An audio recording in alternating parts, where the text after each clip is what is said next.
Tangazo la nafasi za kazi.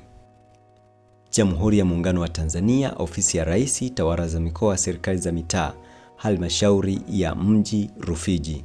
Imetolewa tarehe 25 Septemba 2025.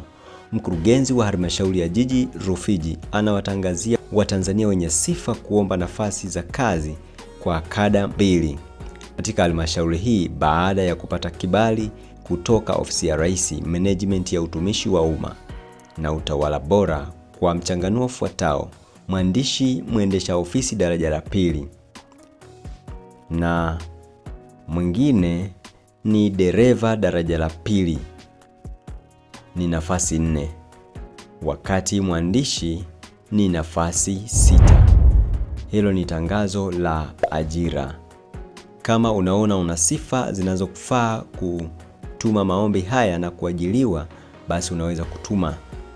Mwisho wa kutuma maombi ni tarehe 8 Oktoba 2025 na itumwe kwa mkurugenzi wa mji, halmashauri ya mji, sanduku la posta 28, Utete, Rufiji. Maombi yote ya kazi yatumwe kwenye mfumo wa kielektroniki wa ajira recruitment portal kupitia anwani ifuatayo: portal.ajira.go.tz.